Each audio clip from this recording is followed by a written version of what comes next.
তো গাইজ আজ আমি চলে এলাম একটা বিশেষ আপডেট নিয়ে, যেটা অনেক দিন ধরেই জল্পনা কল্পনা চলছে আমাদের রাজ্যে, যে এসআইআর হতে পারে, স্পেশাল ইন্টেন্সিভ রিভিশন, যেটা 2002-তে লাস্ট হয়েছিল। তারপরে এখনও অবধি হয়নি, কিন্তু প্রত্যেক 5 বছর অন্তর এসআইআর হওয়া উচিত।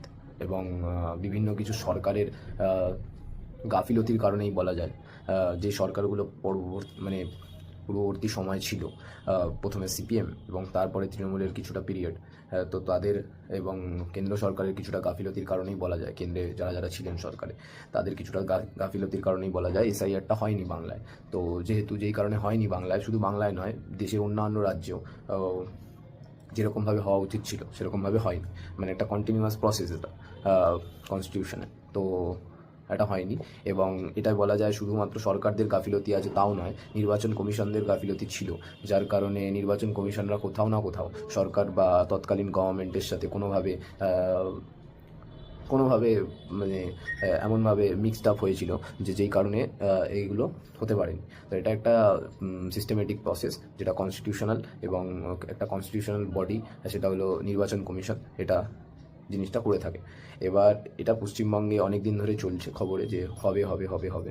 তো এখন শোনা যাচ্ছে, বিভিন্ন রিপোর্ট এবং বিভিন্ন নিউজ পেপার আমি পড়লাম, তো সেখান থেকে আমি যা বুঝতে পারলাম এবং বিভিন্ন ইউটিউব ভিডিও আমি দেখেছি, এবং সেখান থেকে যা আমার গেন হলো যে এটা খুব শিগগিরই ম্যাপিং এটার কমপ্লিট হয়ে গেছে ওয়েস্ট বেঙ্গলে। ম্যাপিং চলছিল কিছুদিন ধরে, এই বিগত মাসে, মানে এই পুরো অক্টোবর ধরে ম্যাপিং হয়েছে এবং ম্যাপিং কমপ্লিট হয়ে গেছে। এবং যেহেতু ম্যাপিং কমপ্লিট হয়ে গেছে, সেই কারণে নভেম্বরের 2 তারিখ থেকে যতদূর সম্ভব শোনা যাচ্ছে এসআইআর শুরু হবে বাংলায়। তো প্রথমেই বলে রাখি, আমি রুদ্র, আপনারা দেখছেন দ্য এমবিএ গাই, এবং আজকের টপিক হচ্ছে বাংলায় এসআইআর। তো এটা বলার আমাকে প্রথম থেকে শুরু করা উচিত। এসআইআরটা কী?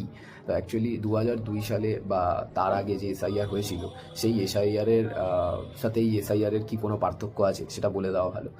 দেখুন, সেই এসআইআরের সাথে এই এসআইআরের কোনো পার্থক্য নেই। হয়তো এই এসআইআরটা আরেকটু কী বলবো, আরেকটু সতর্কতার সাথে, আরেকটু গভীরতার সাথে করা হবে, কিন্তু বা ডিপলি করা হবে। কিন্তু সেই সময় হয়তো টেকনোলজি এত ডেভেলপ ছিল না, বা এতটা ইনফিল্ট্রেশন ছিল না দেশের মধ্যে, বা কী বললে আপনার মানে অনুপ্রবেশ যত অনুপ্রবেশের সংখ্যা আমরা যেটা দেখতে পাচ্ছি, বা কেন্দ্র সরকার বা ডেটা স্ট্যাটিস্টিক্স যেটা আমাদেরকে বলছে, সেই অনুযায়ী এই পরিমাণ অনুপ্রবেশ ছিল না দেশে। তো সেই কারণে ওটা এসআইআর তো হয়েছিল একই প্রসেসে, কিন্তু এতটা জোর দিয়ে বা ডিপলি করা হয়নি।